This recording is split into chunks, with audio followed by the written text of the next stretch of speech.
Oh.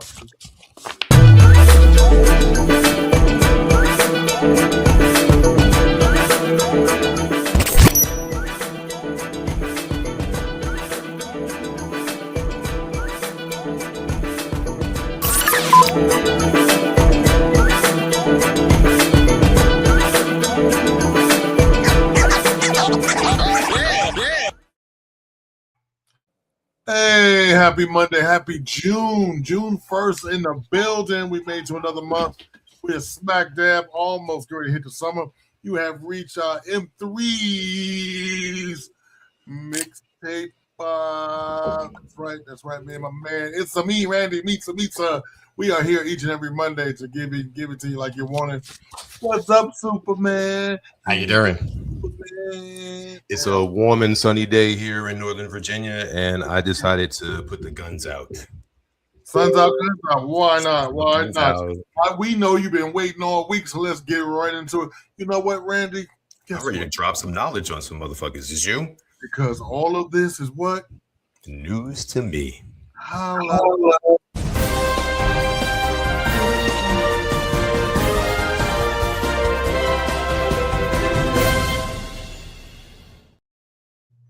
I want to start with something sad first before we move into, non-sad news. So the R&B world is breathing a sigh or taking a breath for a little while as a very known crooner from the 1980s is suffering from a stroke right now. And I'm speaking of Peabo Bryson. If you are of a certain age, this man was the soundtrack for a lot of Disney cartoons when you grew up.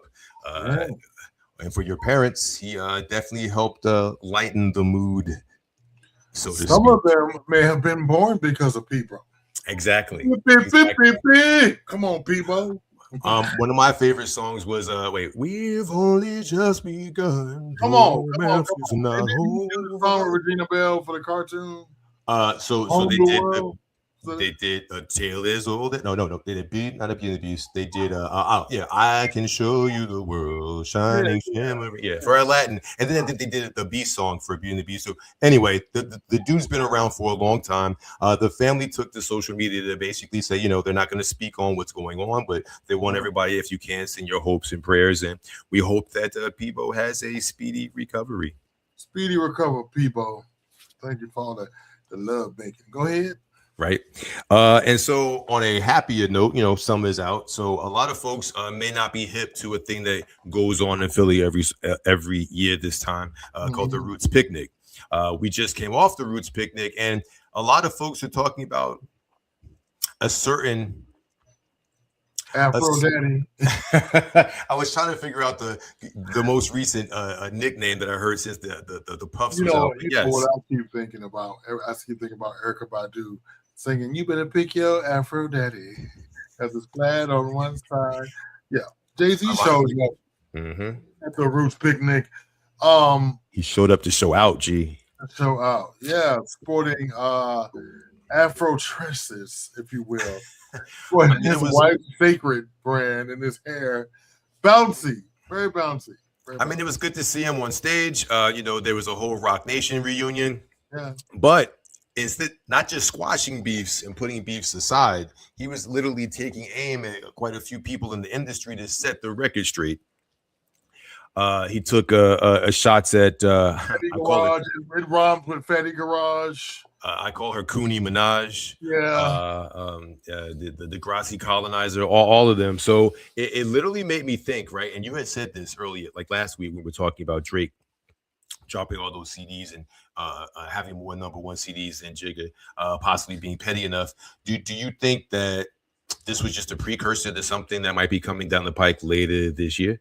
Well, true enough, Jay-Z will be doing 2 concerts live at the over in New York that are completely sold out, which I love because people are like, "Oh, Jay-Z's old, he's washed up, he's riding away with his wife." Psych, he's still the greatest MC of all times. Yeah. What else happened over it? What you got over there? You got a couple more. So after I just talked about that, like legit, you and I were talking about what was going on with other celebrities that had passed away. There was Mr. Silvers. I didn't really know the whole story on him. Foster Silvers, man, and I know I'm an old head, so let me go ahead and drop it. The Silvers singers, they were the Silvers. They gave us a lot of disco hits, all this good shit. He was a talented record producer. The right-hand man, the man Quincy Jones, he was Pisces, February 25th, 1962 to May 30th, 2026. Rest in peace, Mr. Silver's undisclosed illness. Music royalty. A lot of cool people. He worked with a lot of cool people. Right, the people that make us all one. And the Silvers kind of rivaled the Jacksons and the DeBarges at one time.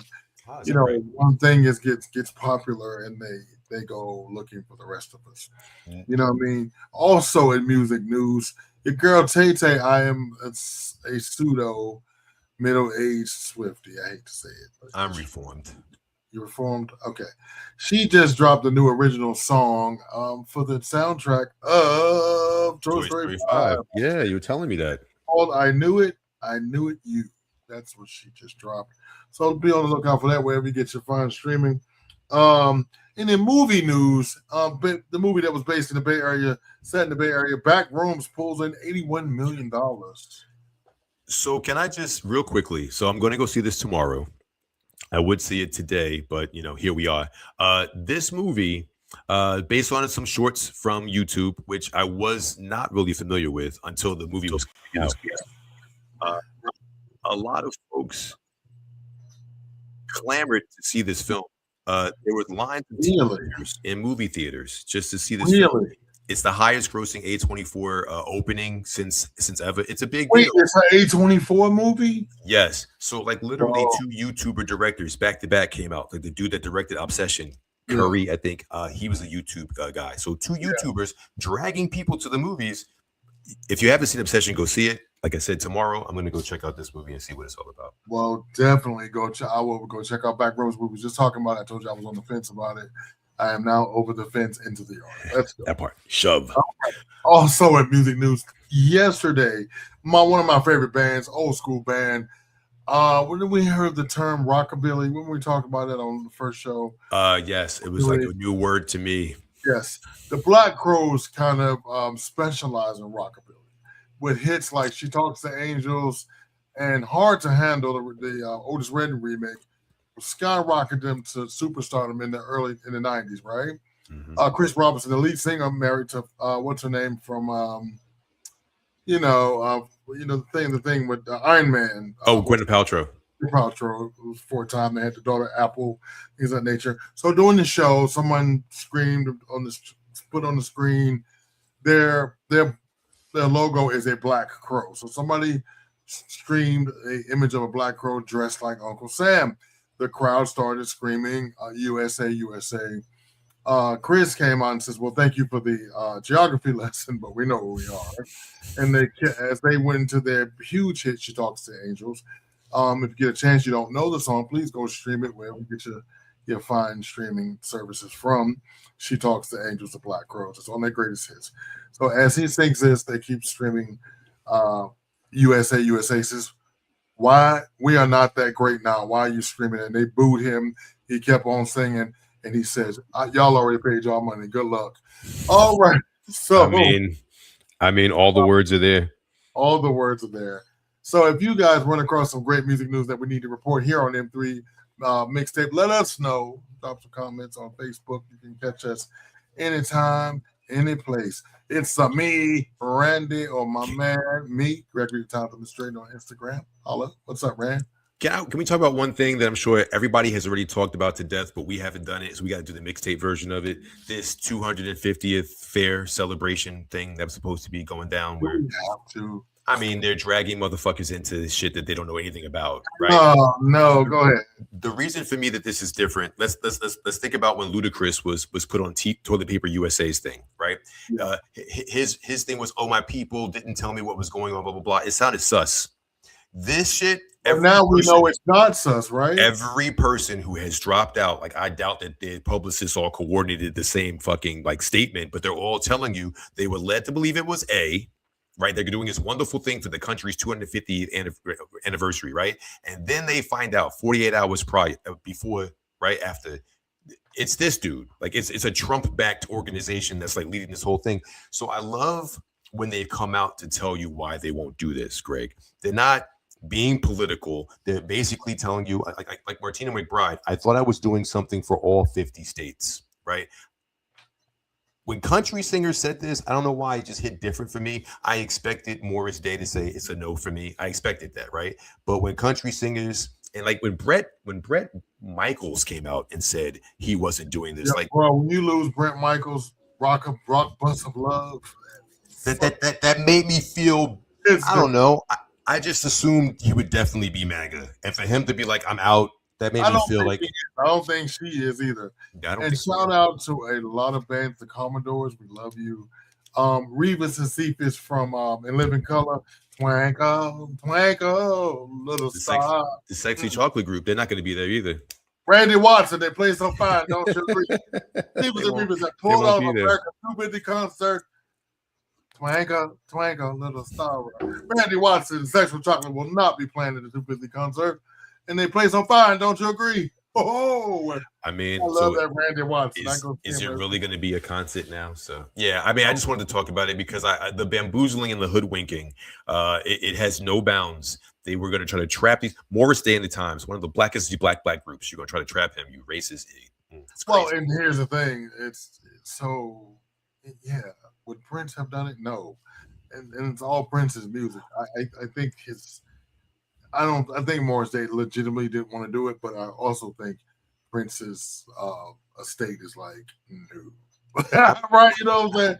Because every hit they have to perform was penned by Prince. How about the apple bottom jeans nigga's gonna show up? Flo Rida is literally this nigga. If you got $10, he will sing at your grandma's funeral. Man, if you rub two nickels together, he will be there for you. It's crazy. And then the Freedom Williams dude, who I thought was a corpse, is still alive. And apparently he wants to. He could care less what my opinion is. He still wants to do the freaking show. It's very interesting to me to see where people draw the line and where they don't. From the '90s, it's like every failed person from the '90s is suddenly MAGA. It's crazy. Oh, but see, the sidebar to add on to that story, CNC Music Factory, Syphilis and Coles. Says do not. Okay. He will not be performing, so he won't be performing because they won't allow him to perform. Well, the same thing for Milli Vanilli, like the real singers, they're not going. But right. Fab, who's still alive, I guess he needs some kind of check. So he's going. What the fuck is he going to sing? Anywho. Blame it on the rain. Blame it on the rain. I wanted to rain that day, like a horrendous, like Noah's Ark rain. You watch it, so it really doesn't matter. Okay. All right. So again, if you got some news, please hit us up. Let us know. Hey, Sandra's in the building. What's going on? That's right, y'all. What's going on? Big game and what's going on? Delicious Funk, what's happening? We'll put the comments up in a little bit. Go ahead, Ray. Go ahead. So, I mean, we were just talking about all the motherfuckers who were in the news, but, you know, these people have also realized what we talked about before, like you can't make money off of your music. So the only way you're going to get ahead in the world today is to get your butt on the road and do some concerts and tours. Swag.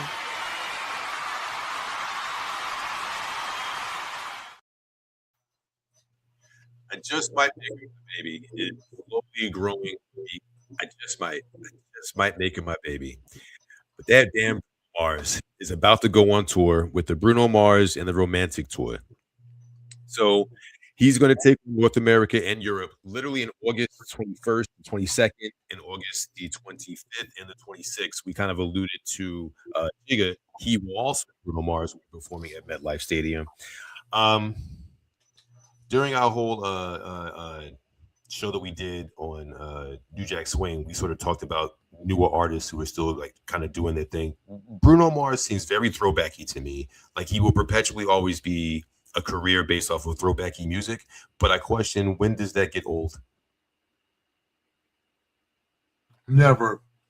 As long as you're getting a check from it. Holla. I mean, I don't know. So, yeah. So check Bruno out if you want to. He'll be on tour for quite a while in the United States and then making his way to Europe. Let's talk about somebody who gets to he gets to roll over to one of the most beautiful women in the world. Let's talk about Mr. ASAP Rocky, as he is going on tour as well. Is he on tour, Reese? He's going on tour. It's called the Don't Be Dumb World Tour. Ahead for the Don't Be Dumb album. So it kicked off on the 27th, just a few days ago in Chicago. And today he's in Montreal, looks like it. Yay. Yeah, so he's gonna be in the United States through July, and on June 11th, Greg, if you want to, he'll actually be in Atlanta if you check him out as well. Then he's gonna hit Europe and the UK in late August. His first stop is gonna be in Brussels at the ING Arena. I actually, how can I put this? The entire catalog of ASAP Rocky, not a fan, but there were like 3 or 4 bangers that, like, when they're in the car, like, it makes that drive better.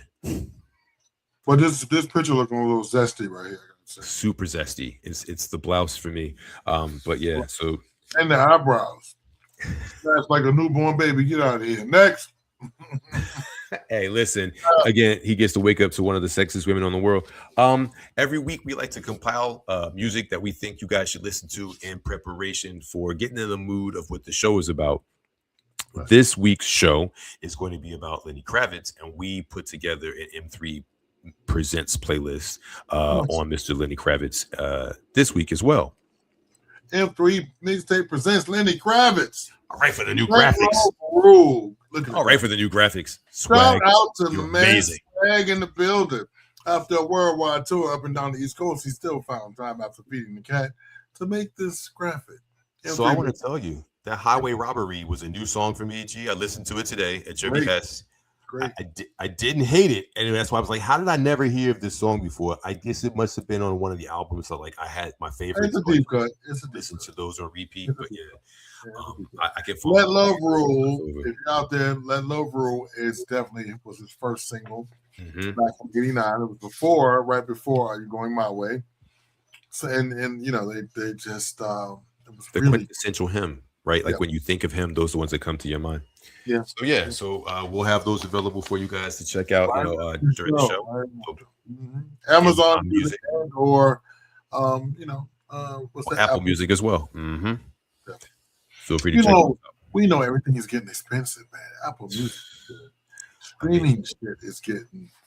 You used to be able to own the CDs, and now you have to like pay $100 a year just to borrow them. Plus, yo, I got a notice from motherfucking Paramount Plus. Your prices are going up. Yeah. So we out. I'm out of love. And you did come with like my cable shit, but nah, I'm good.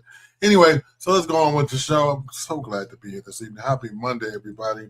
Let's look at some of these comments while you get yourself together. Appreciate everybody watching. That's right. Hey, family. Aunt Sandra in the building. Hi, Sonny. Hola, ¿cómo estás? Hola, ¿cómo está?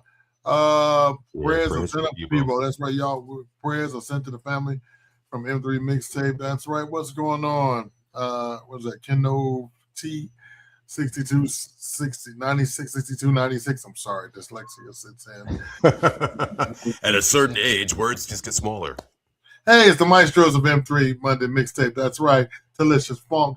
You want to know what Delicious Funk is? It is Mr. Ken. It's his t-shirt line. Check it out online. It's Delicious Funk. That's right. Thick Night Gaming. Hey, fellas, what's up?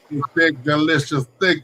Dropping it in the hot like it's probably at the gym. Dropping it like it's hot right now. I'm making all the men on pause. Hey, into the room. It is Pride, so rock out with your cock out. That's right. Listen, Josie and the Pussycats did also pull out of that event. Unfortunately, they said nada. Flow Rider is a shocking and disappointment.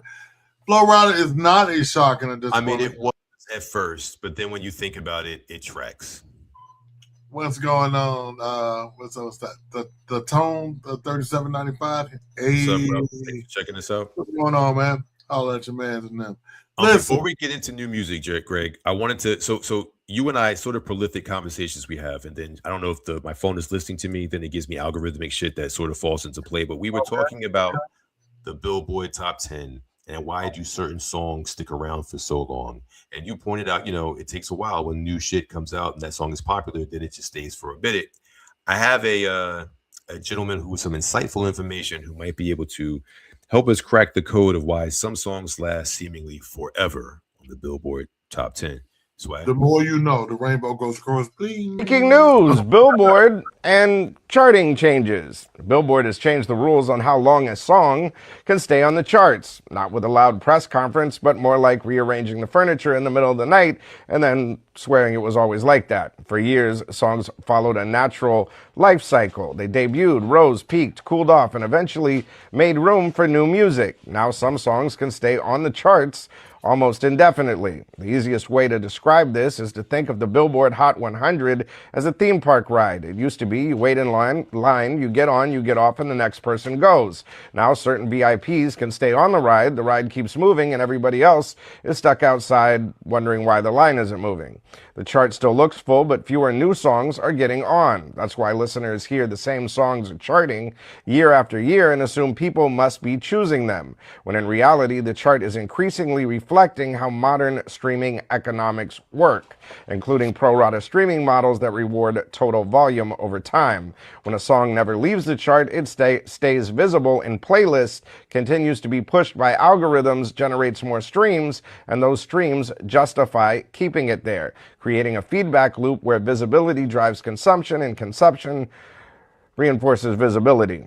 For new artists, this doesn't mean that they're necessarily failing.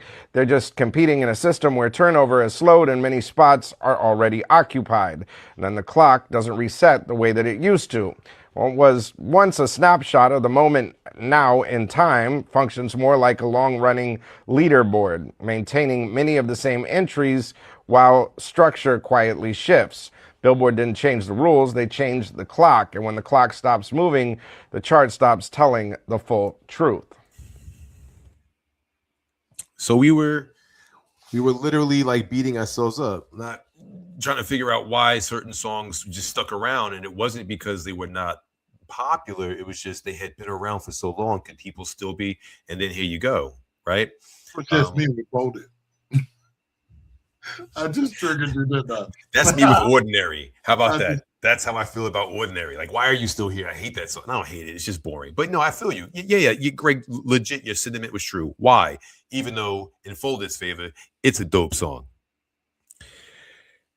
So speaking of dope songs, right? I have a question for you. Answer. Hey, Greg. Yes. Out of every album that you have bought, tell me a memory that's tied to a purchase of buyer's remorse, right? You're familiar with the term buyer's remorse, right? Oh, of course. Oh, right? My God. So tell me about that album that you purchased it, and then you got home and you listened to it, and it was total buyer's remorse. Buyer's remorse. I mean, nowadays, to be fair, you can stream it before you go buy it on vinyl. When I go put it on the wall, it's something I want to collect. Right. Okay. Or like the gentleman at the top there, DJ Teddy Douglas, who is the producer of like 100% Pure Love. Although he's done remixes for Michael Jackson. Okay. He's actually a personal friend of mine. That's why he's on the wall. But most of the time I stream it. I love it. There you see Nirvana. Prince is over there. Lauryn Hill. Jay-Z, the Black Album is at the top. But Black Album's dope. I mean, this is obviously a time before you would know what you were going to get. So every album you bought was just, I'm in love with everything that I've purchased. Not no, I got to go back to the day, as I'm saying. Okay. If I go back in the way back time machine, I'm going to go, let's say you go back in the time machine. I do like that. You got to hit the groove. Your time machine looks bumpy. Time machine music, please. Check it out. So maybe like the last time I bought a record and I didn't like it. Remember when Tracy Chapman did If I Had a Fast Car? No, that album was dope. But the second album, maybe just give me one reason. Okay. Give me one reason to say I know what song. Not that one. Not great. I don't really like Tracy Chapman. Yeah. I love her. So right. She showed up in Spider-Man. And I was like, why? Let me just be honest. I love a singer-songwriter. You know what I mean? Okay. Yeah. But let me tell you, like everything. And then so like even like icons get it wrong. Like Prince, like the Rainbow Children's album. I know that means nothing to you. Woo, right over your head. But it was right after he converted to Jehovah's Witness. Shout out to Jehovah's Witnesses. Love y'all. Come on by the house and witness to a brother. Not. Please don't. You're not getting in. Oh my God. No. Listen, I'm just keeping it real. But listen, like the album had no redeeming things. Okay. If you're looking for Prince, you know what I mean? You're looking for this amazing arranger, producer, songwriter, and you get these where he is now. You can't blame an artist for being where they are now, but I don't have to buy it. So I believe that. For me, it was Tony Braxton's second album. Well, that was the one with Unbreak My Heart on it? It had Unbreak My Heart and He Wasn't Man Enough for Me. The end. The end. The end. Her first album, beginning to Malcolm end. Has a really good question. Awesome. Answer this question from Malcolm. How many songs on the album have to be good in order for the album to be good? I say 5. Nah, I'm gonna take it easier than that. So I'm old, so I'm gonna start with this. Back in the day, cassette singles or CD singles would run you the one song and possibly a remix of said song or another song from that album, right? That would run you anywhere between $2.99 to $3.99.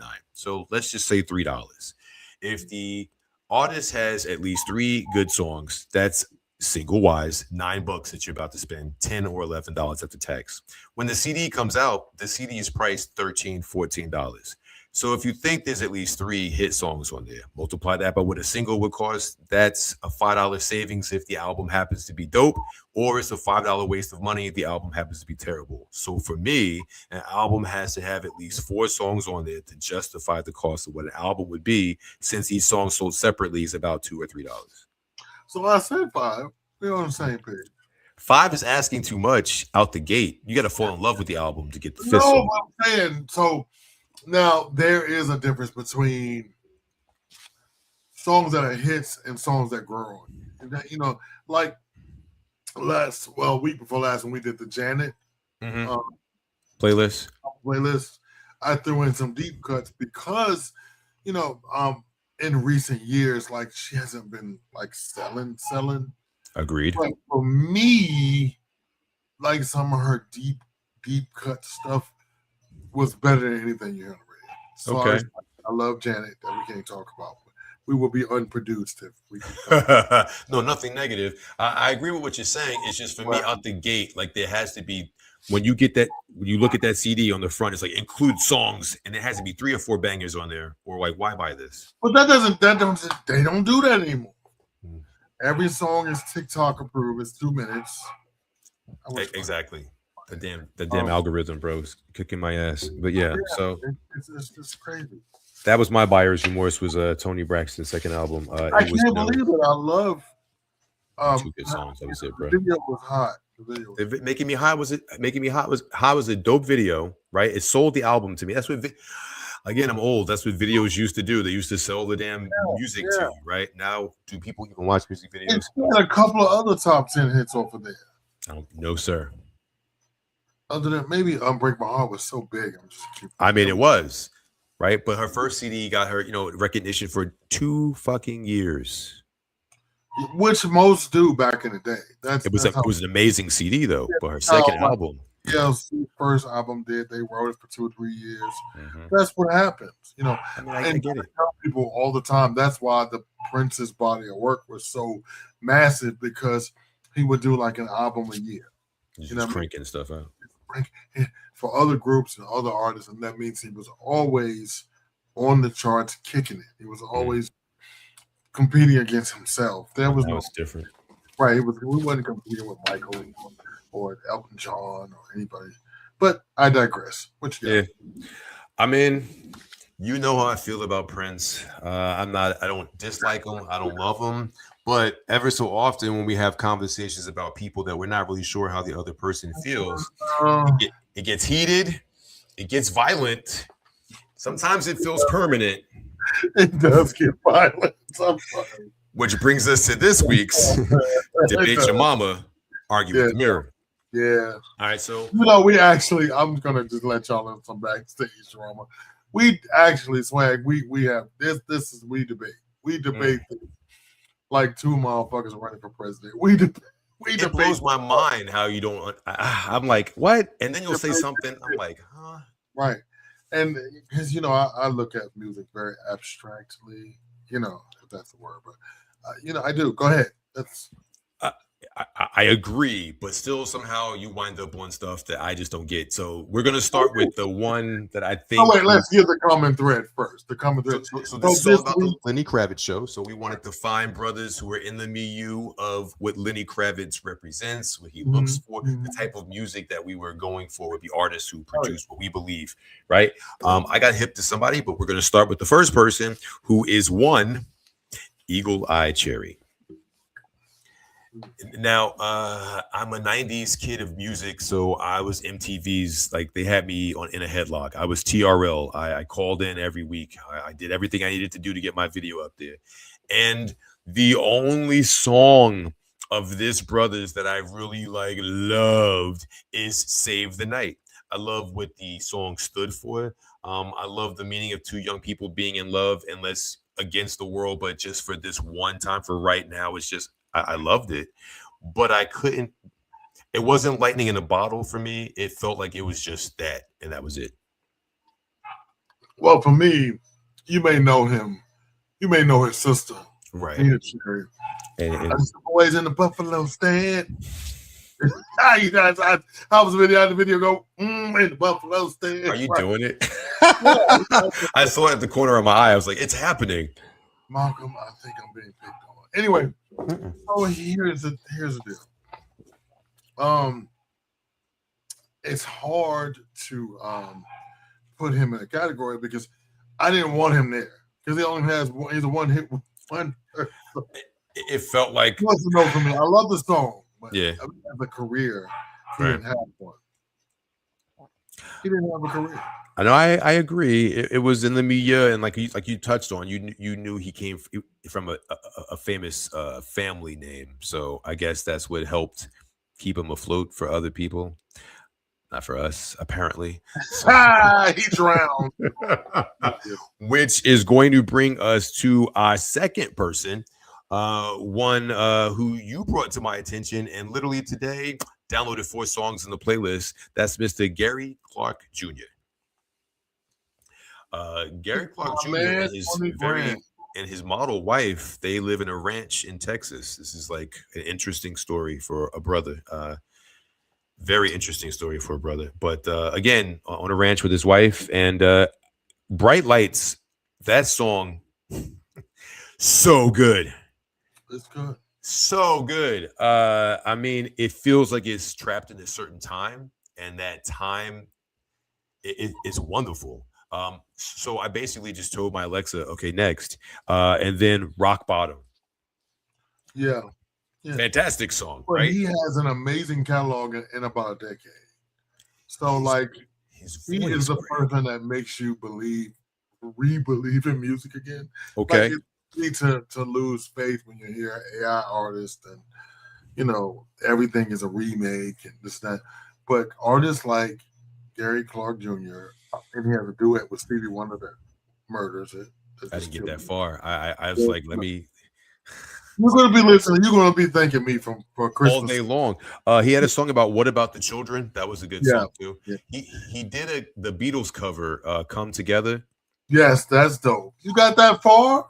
Yeah, but can I just, dude? I do my work like a doctor. But I'm gonna tell you, I think my favorite cover of that song was Michael Jackson's.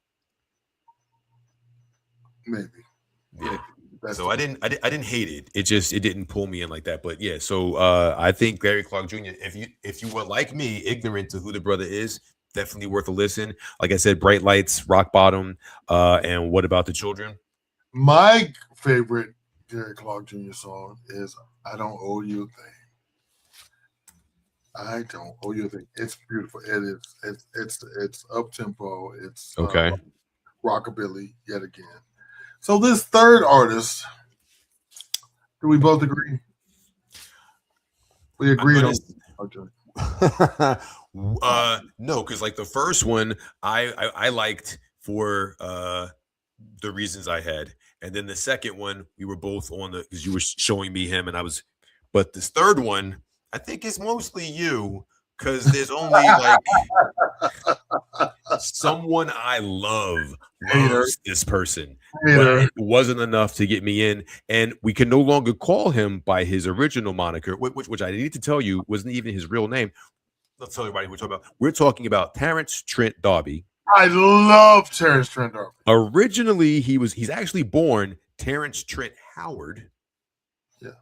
I don't know where the Darby came from. He's a Pisces. This explains a lot. Now he goes by Sananda Maitreya. Explanation, he felt like his career, he went through a lot of struggles and tumults, so he felt like changing his name, adopting a new persona. Terrence Trent D'Arby was dead, and he was moving on. I can respect that. It still didn't change anything for me. Should I do it? Should I do it? Go ahead. Dancing like a bandit, stealing time. Oh, underneath. That's what we can't say. I mean, I know that song. So wish you well. Sign your name across my heart. I like that song also. That shit was dope. Sign your name. When the same movie. I don't know. I feel like if you're a man and you look like you could rock a blouse, I just don't like it. And I think that's what the femininity turned me off. Says the thin man with long dress. The thin man with long. You speaking of me? I would never wear a blouse. I mean, I can make anything look good, but I wouldn't opt for outfit. Okay. I mean, I'm slender, yes. Okay. No, but I would. He just didn't give me. I don't know. That voice, that gospel growly. Right. It was very there. Do me a favor. He has a second follow-up album after the Wishing Well album called Fish Nor Flesh. Rock, soul, royalty. Beautiful, not fish nor flesh. Terrence Trent D'Arby. Billy Don't Fall in Love with Me. That's all I'm gonna say. It's very reminiscent of Jackson 5, Prince, James Brown.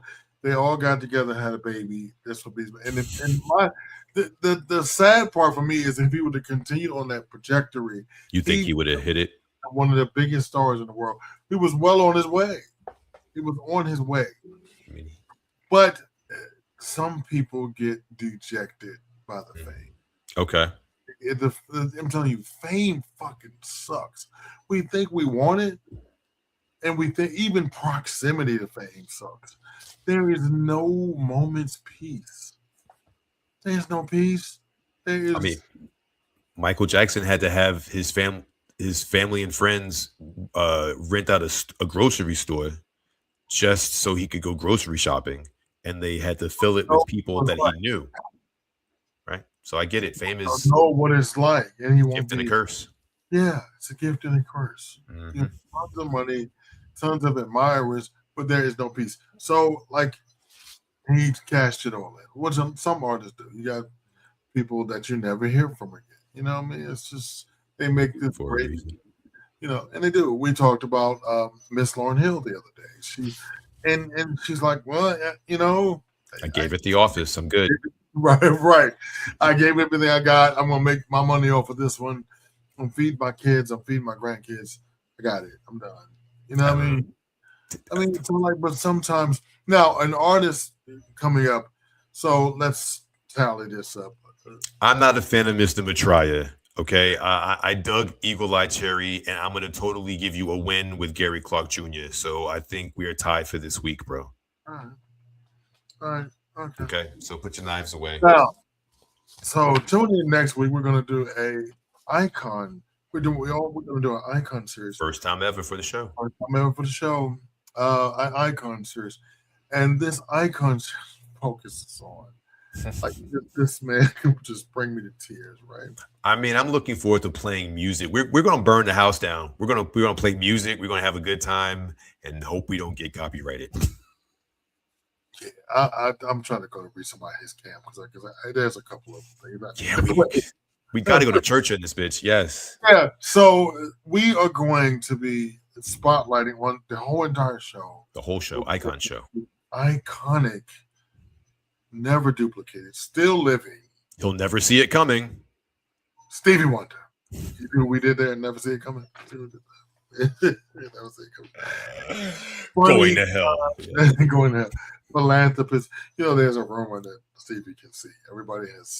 We're gonna include that because there's so many celebrity stories of people who know that Stevie Wonder can see or believe he can. Right. So we're gonna show that as well. And this will be a dope show for everyone who doesn't know what they think they know and is going to know some stuff that they never heard before. This show is hopefully going to do that for you. Stephen Morris is his given name, and we'll be covering his classic period, which is a debatable 5 or 6 albums. I say 5. Did you want to talk about 30 seconds? Michael Bublé said with 6, so I guess that's another debate. But for you guys, man, relax over here. Saying I'm going to hell for this TV show.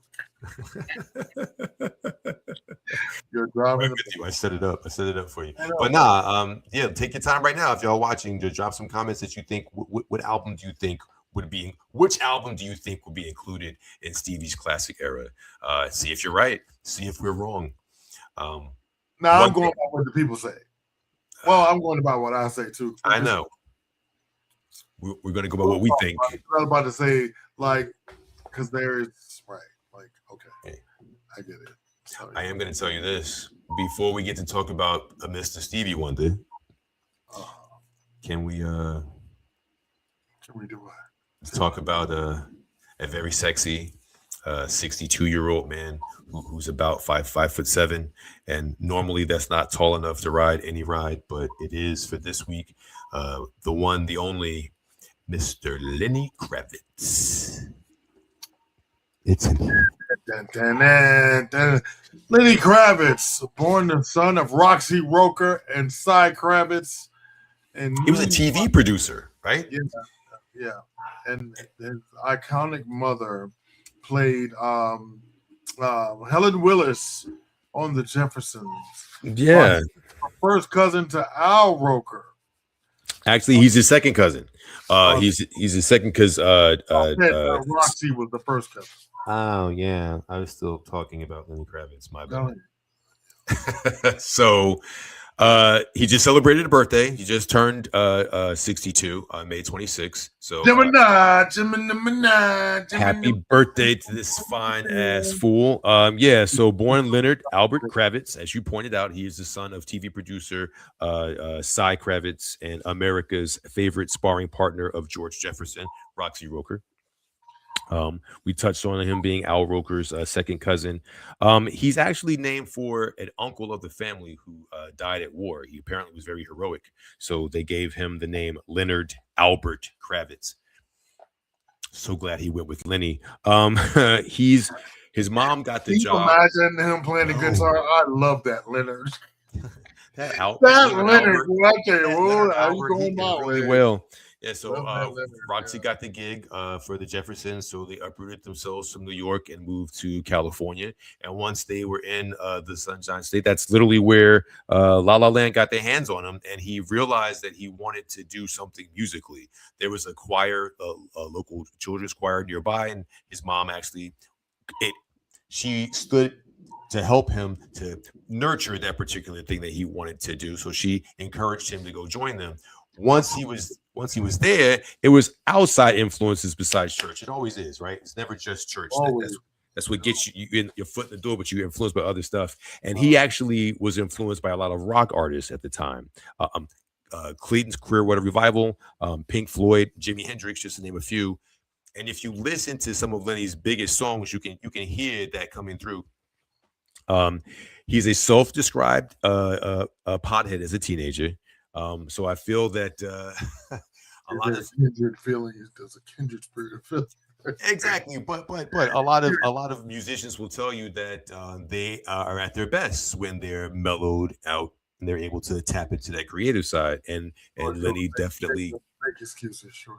he gives that vibe. All right, he definitely gives that vibe. So that's right.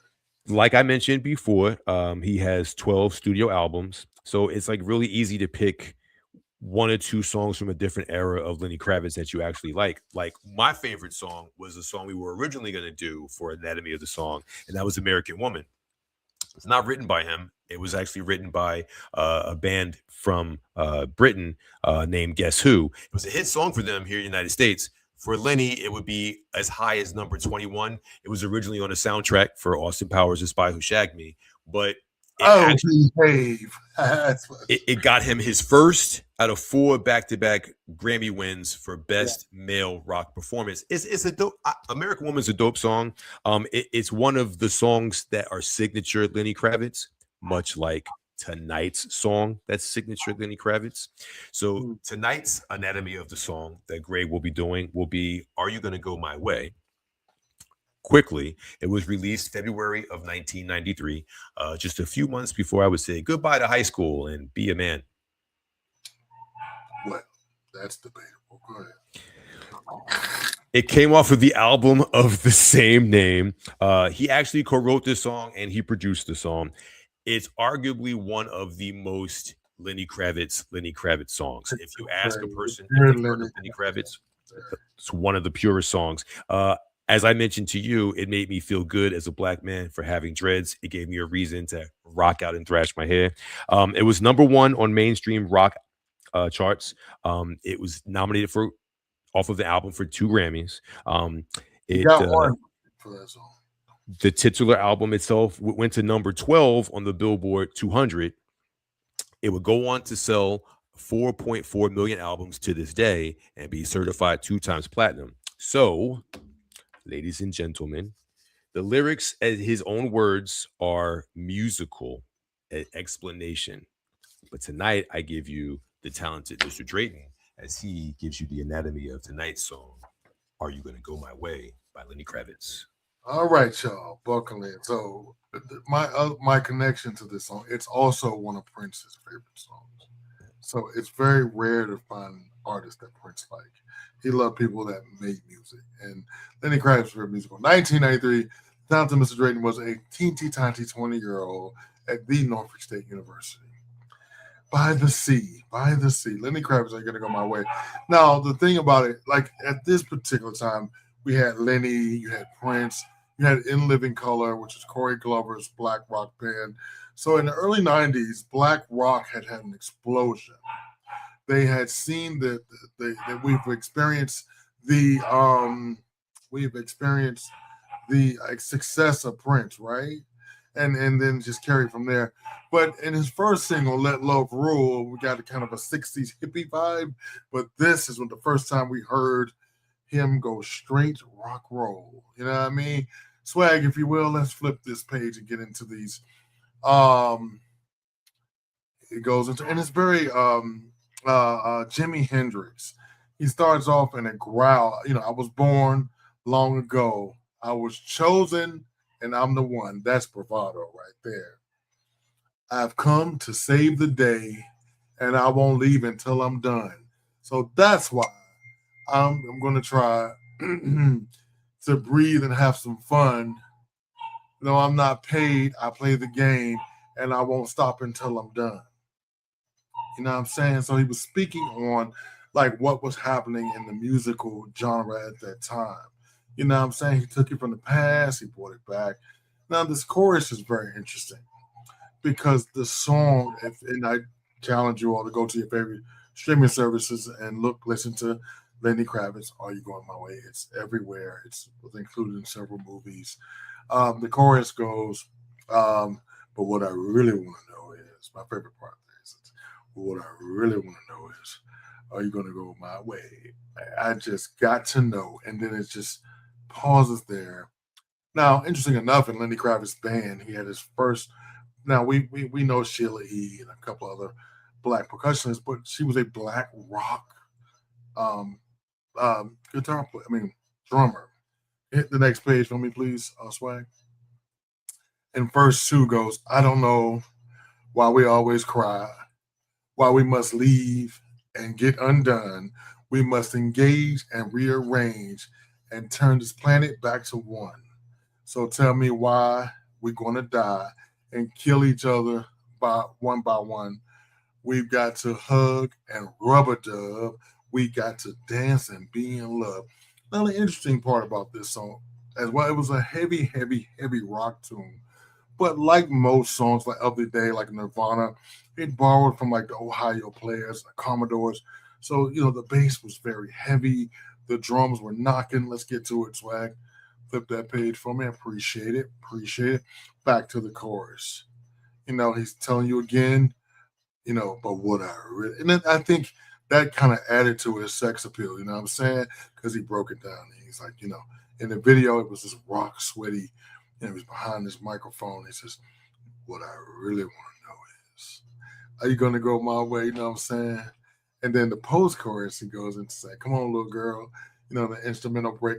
And it's the best, some of the best guitar playing of the 90s era, of that decade. Absolutely.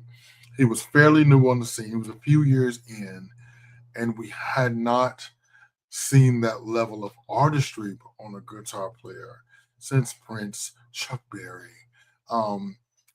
I hate to say this person, but like Eric Clapton, these people were, Muddy Waters. These people were just icons and classic, but and it's not a very long song, so it's just this. It's I'm gonna go my way, repeat it. But there was you would go to clubs sometimes in the 90s, right? And you would hear house music and disco and dance.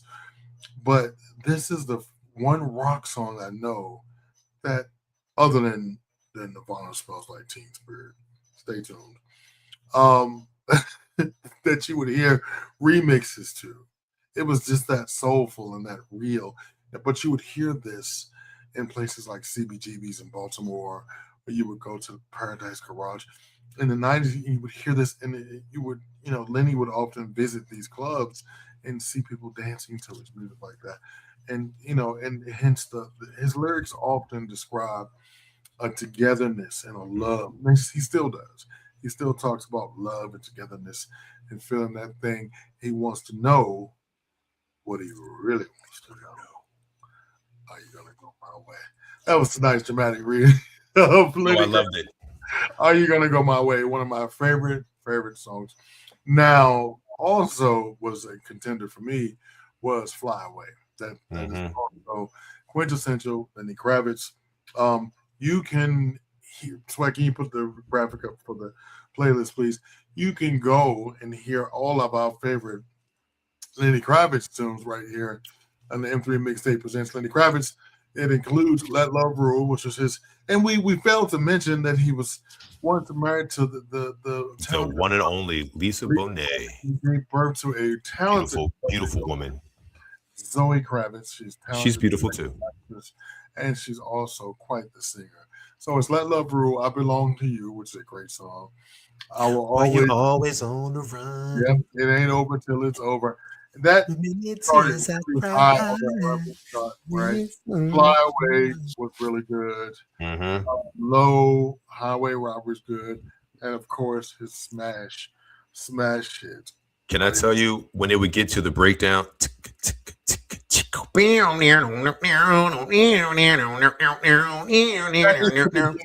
If you weren't already on the floor, that gave you just enough time to get your ass out there for when it kicks in. And you just, it gave you a reason. Young black kid gave me a reason to rock out to rock and roll music and not feel like, oh, this is for a white guy. You know what I mean? Like it felt it was for me, and I loved it. Huge. I have a De La Soul t-shirt on today, but I am a huge rock fan. I have a huge Nirvana tattoo on my chest. I don't believe music has color. Okay. Well, growing up in New Jersey, my friends made me feel completely different. That was white people music, and you don't just sit around saying, "Hey, I love this," right? It was like the type of shit that you had to hide. I'm so sorry. My life is a little different. Coming up in future icon shows that we were going to be showcasing Dolly Parton. We're going to be showcasing Nirvana. We're going to be showcasing all kinds of music. I liked it all. I just couldn't admit it without being beat up by my friends. So better late than never, my friend.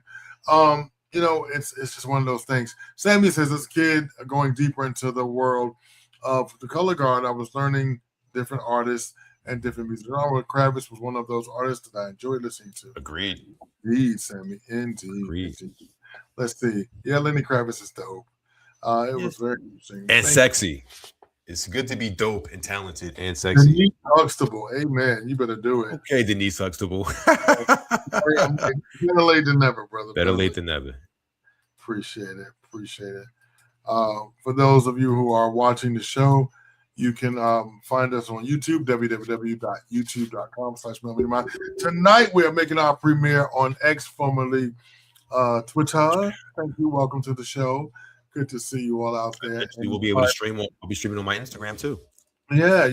So thank you for joining us on Beyonce Knows Internet. Welcome to M3. We have a whole ass network. So tune in, go into our page, www.mailmediamindlive.com, and find out some good stuff there. Like, share, and hit the button. What you got there, Randy, my man? Well, Randy. This is normally the time when I would trigger you by asking you if you think America still loves Kalani's laundry skills. But unfortunately, the Degrassi colonizer has taken over the Billboard 100 this week. So we'll just do a graphic to show you how much one dude from Canada can take over the Billboard swag. You have the Billboard graphics. I literally want to talk about this madness. The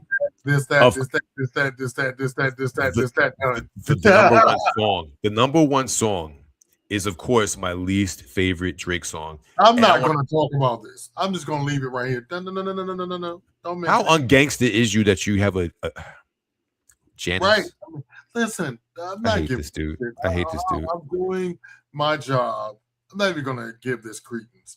I'm doing my job.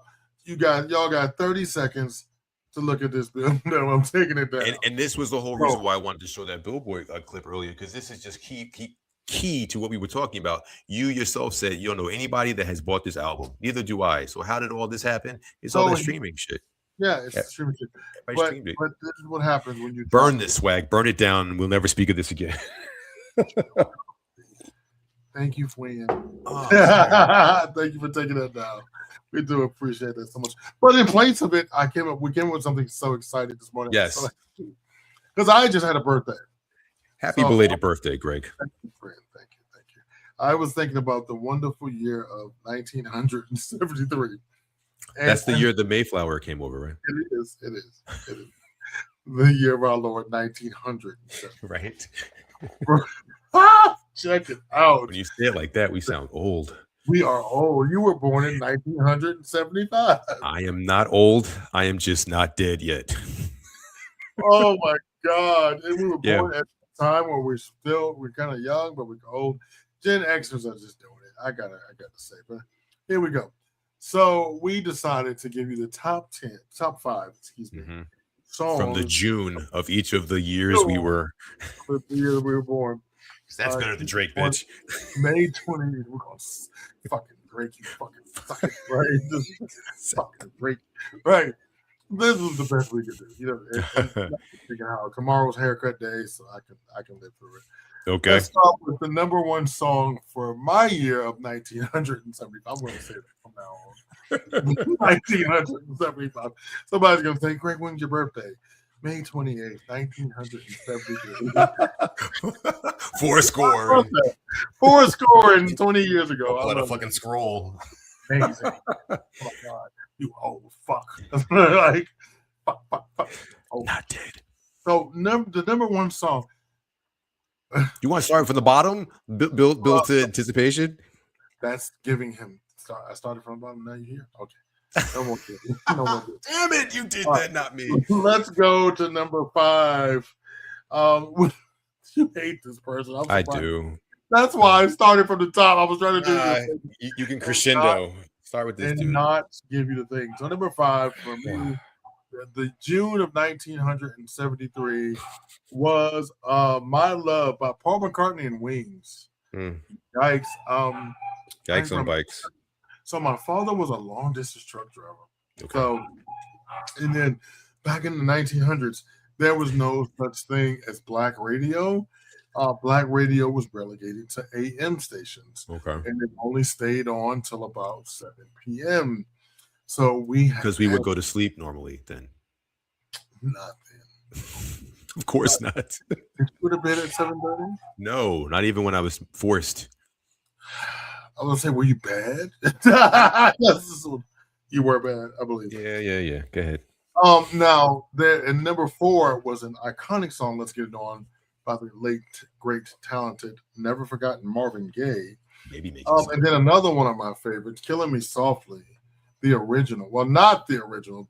That was also a remake. Right. We'll talk about that one day. Roberta Flack's version is incomparable. We're gonna do a show on remakes. Can you believe it? This is not. Some remakes are so good. Did you forget the original, bro? Person has made the original, but you know, the rest of those things. She's the second version. Lauryn Hill was the third. Okay, right. So, bad Leroy. Bad Leroy Brown. Do you see what music was happening in the 1900s? The fuck was happening? Yeah, bad Leroy Brown is the best damn town by Jim Cicero. We've never heard from that nigga since. I mean, no, he was a studio musician. I think Leroy Brown took him out. He was a studio musician, and I think in this song, Leroy Brown was definitely of color. But anyway, okay. I ain't know no white man named Leroy. There we go. Nah. Now, this got me. The number 1 song. Oh, happy birthday, my fellow Gemini, Cedric the Cutler. Was there a war happening? Did a war just happen? Were we at war? Vietnam, yes. So that would explain the popularity of the song that you're about to mention. Okay, there you go. Tony Orlando and Dawn, tie a yellow ribbon. Tie a yellow ribbon around the old oak tree. Isn't it? Wasn't Dawn Thelma Hopkins from Nell? Give me a break. Yeah. Family Matters. Yeah. About a long storied career. Tony Orlando and Dawn. I think mine will be equally as so here's June of 1975. No, you gotta say 1975. From the year of 1975 comes these 5 hits from June. Number 5 was "My Eyes Adored You" by Frankie Valli, which we both thought he was dead. Yes. We Googled it. He's 92 years old. Not dead. He's still alive. He's very much 92, and apparently he's healthy. So, 92. One can only hope. Him and Willie Nelson will probably do something together. Number 4 was "Before the Next Teardrop Falls" by Freddie Fender. I'm scratching my head because I don't think I ever heard anything by him again, or after, or ever. Yeah, you did, but it doesn't matter. Go ahead. I was number 3 was "Philadelphia Freedom" by the Elton John Band. We listened to that while we talked about this today. So he is going to be included in an Icon show and a future show. Oh, of course, Elton John. Philadelphia Freedom definitely is a banger. Number 1. Rhinestone Cowboy, number 2 from Mr. Glenn Campbell. My year was depressing in June. What were motherfuckers listening to? Okay, so number one, I actually like this one. Number 1 was the incomparable song by Captain Tennille, "Love Will Keep Us Together." You want to do that? Which one you want to be, Captain or Tennille? Ready? Love will keep us together. At least we got good time. We did not practice that. That literally just happened. Okay. We have good timing. That's what's it. Take that, Drake. Whack ass wacky. So hopefully I love that for sure. Our Billboard Top 10 will be back in order next week. No, it will not be next week. It won't be. Well, I mean the overall it should be I need. to say this. We're gonna be better. We're gonna be good in July. So I'm pretty sure we will. On a hiatus, we'll be back. I'm pretty sure we will. But All yeah, right. I think we pulled it together, G. We were late starting, so for everybody who was in queue waiting for us, we apologize. Live TV is fun. I'm not I'll apologize. We switched over a streaming service, and that comes with fun. And so we'll be ready for you all next time. I'm gonna hit up with the Billy Porter. What's that? Fuck. With that in mind, I have worked all day. I'm tired.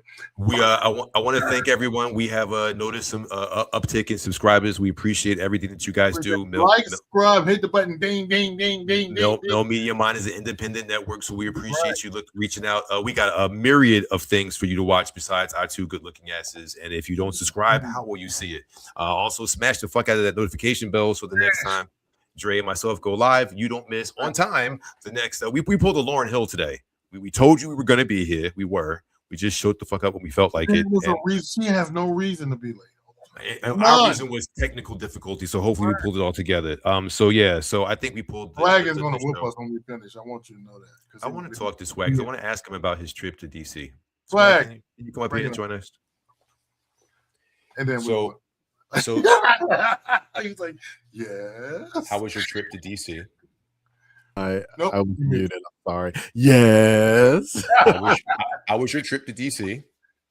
My trip to DC was memorable. Okay. I did get a chance to go to the National African American Museum.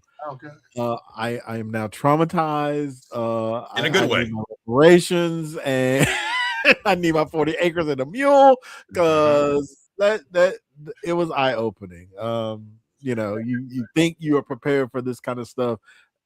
You are not prepared for this kind of stuff. So but the thing is, there were a lot of white people in there, and there was this one exhibit where you are in a car and you have to use the green book to travel to the south, and this white man said, I bet you gas wasn't $4.22. It was like a quarter. So, Randy, get your Google ready, right? Get your Google ready. What year were you born? Swag. 1900. Why I have to tell the people? I like for people to guess because they never get it right. I think I know. Yeah, I know too. So we're gonna get the number one song of the year that we were born. Then we're gonna call Malcolm up. So Malcolm, pick your hair. You're next. Oh God, right. you don't want to know.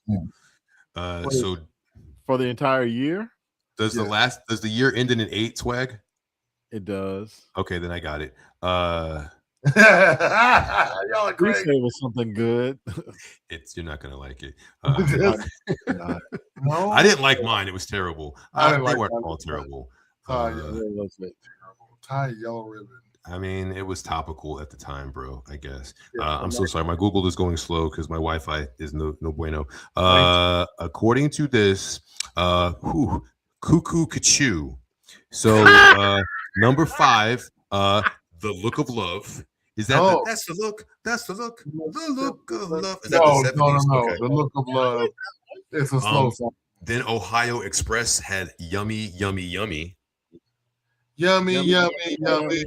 Taste of my tummy. Yeah, I know that one. Yeah. Number 3 was Richard with MacArthur Park. Oh, that's a good one. I love MacArthur Park. I love the Donna Summer version. Okay, yes, that's a good one. Number 2 is Cliff and Nobles and Company. They brought The Horse. Oh my God, you were born in the year of the horse. And then number 1, This Guy's in Love with You by Herb Alpert. I have never heard of a goddamn song that I just mentioned out loud to you. That was an instrumental, actually. Okay. So Moni was number 6 with Tommy James and the Shondells. Moni. That was a pretty good musical year. Number 9, Rolling Stones, Jumpin' Jack Glass with the gas. Good year. Malcolm, welcome to the program. Thank you for hanging out with us. It's our founder, Malcolm. What year were you born, sir? 1980. 1980. Oh, you suck. Your songs are gonna be great. Son of a bitch. I'm not even doing this. Like Blondie. Malcolm, you were born in 1980? Yes. Yes, I was. I want to murder someone right now. 1980. Right on the edge of being a millennial. All right, so let's see. So here we go. Makes me feel ancient now because I blame the music that was popular the June of the year that you were born, sir. So for brother Malcolm, numero cinco, Bob Seger and the Silver Bullet Band, Against the Wind. Against the Wind. Yeah. Okay. Yacht Rock. And then Billy Joel hit you with the number 4 song, It's Still Rock and Roll to Me. Yacht Rock is still rock and roll to me. Hey, come on now. Then Bette Midler made you feel better about loving homosexuals with her song From the Rose. Then Lips Inc. wanted to get in your car and take you to Funky Town. You were born to, ooh. What was that, number 4, number 2? Yeah, that was number 2. Hey,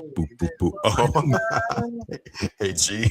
produced by none other than Nile Rodgers himself. Right? The number 1 song of the June of the year that you were born, sir. Okay. Coming Up by Paul McCartney and fucking Wings. Again? Jesus Christ. Man plagues my life existence, okay? I fell in love with Say, and he's been in my algorithm every day since then. It's weird. Because you know he had several successful reinventions of himself. There was his solo, there was the Beatles, there was his solo career, there was Wings. That's with him and his wife, right? Yes. Okay. Why do I know this? Linda McCartney. Why do I know this? Because they were all over the goddamn place for decades. Them bitches would just randomly show up on the Today Show. Bye-bye. Now he looks like Queen Elizabeth. Yeah, he does. He looks like Queen Elizabeth. But old. Yeah, but old. Right. Real quick, music news. He had done mitigated goal to be on Saturday Night Live. Because he's peddling his album. That's why we talked about it, and we literally talked him up, and he was like, "Poof, I'm Beetlejuice, and here's my album." Greg, you want to let everybody know before we bounce from our show what else is happening in the world of the Male Media Mind Network? Sure. Well, we got. That's why I call these two handsome fellas up. Tomorrow night, someone in the red there that was born in 1900, and he will be. 1968. I'll go ahead and tell y'all. 1968. Yes. He will dazzle you tomorrow at 7 p.m. Eastern Standard Time, right here on the Swag Suite. Presented by himself. When Malcolm was born. Wow. We're all grown. Listen. We will throw oranges at Malcolm later. Time is all relative. Big oranges, not. It's not easy to say that when you were born in 1980. 1980. So we can catch the Swag Suite tomorrow Tuesdays. at 7 p.m. Eastern Time, and then Malcolm, if he can survive having the oranges thrown at him, will dazzle you tomorrow. Wednesday at 7 p.m. Yes. 7 p.m. Eastern Standard Time with Malcolm the Philosopher King. Big Malk 2, you can find him on all socials. He is the founder of this very network and the reason that we're all here. We celebrate you, my Afro King. Rocking tough with the Afro Puff. Now, we're very into podcasting. So if you want to catch his podcast, each and every Friday he drops a new episode of M3 Presents the Bearcast. Check him out for that. And then if you just cannot get enough. I just can't get enough, Greg. I don't know why we work so much, Malcolm. We work all the time. If you just cannot get enough, Malcolm will be next Monday. He will find something to trigger me and make me upset. Oh, I'm looking forward to that. Now it's on tape. There you go. So I gotta get with you. We got to clip some things he said this afternoon. He could. I need it on my stream deck. I need to press it. So just check him out Wednesday, 7 p.m. on this brand network. Please like, subscribe, share. Thursdays, my man Cream Diggle will be back in the month of July. But until then, he and his husband will dazzle you with holy matrimony, unholy matrimony. Depends on where they are, where they eat at. Yeah, you know. So 8 p.m. Eastern. I mean, we do re-airings at 7 p.m. Thursdays, but Cream will be on at 8 p.m. Thursdays, starting back in July. Now, don't you move a bit, because give you a little rest at 7, and Fridays at 10 p.m. Drunk Uncle, my man Thick Night Gaming, which keep that name in mind because it'll come up later on. And him and Uncle Pookie get drunk and talk about sex fetishes. It's extremely popular. So join the water cooler conversation of what those two horn dogs are talking about. You might learned about praise fetishing on the last I'm episode. not talking about the things they're talking about at the water cooler. That's all I I want to wash my water cooler. I want to wash my eyes out in the water cooler. Yeah, with smoke. Like, ugh. Now, I Saturdays I bring a little civility to the situation where I'll make fun of Orange McCankle Taco Tits there, and we talk about all the things that are happening in our non-government.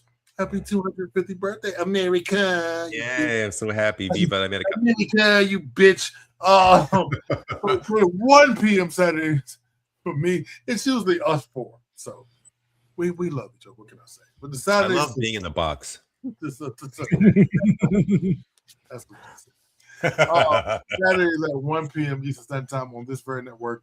This is the joy of my life. And remember the name Thick Night Gaming, because Sundays he brings it to you black nerd style. There's nothing more funkier than a talented, insecure black man that's a nerd that can tell you about Ninja Turtles and dildos, all in the same conversation. Holla at your boy, 5 p.m. on Sundays, 5 p.m. Sundays on this very network that's in the p.m. Don't be late. Him and his merry band of blurs will entertain you. We come back on Monday. We do it all over again each and every week, so we can take summer hiatus or until somebody passes out, which is probably me.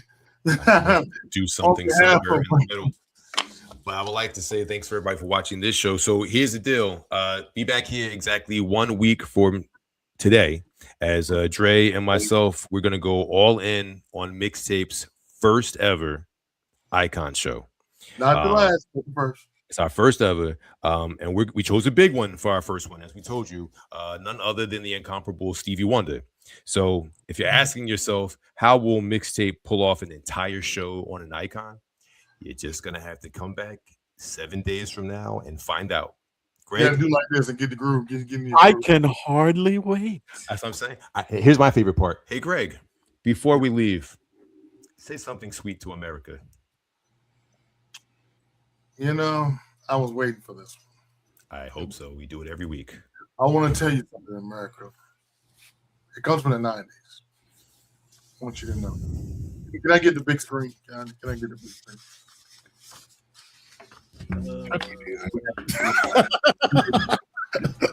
America, my word to you tonight is rhythm is a dancer. That's it. Good night. All right. Well, for Malcolm, producer Swag, and the talented Mr. Drayton, the motherfucker that's got to deal with this craziness for 6 days until you see me again. It's me, Randy. Help! Saying, don't fight the feeling, invite the feeling, and if it makes you feel good, do it. That's the show. Okay, bye.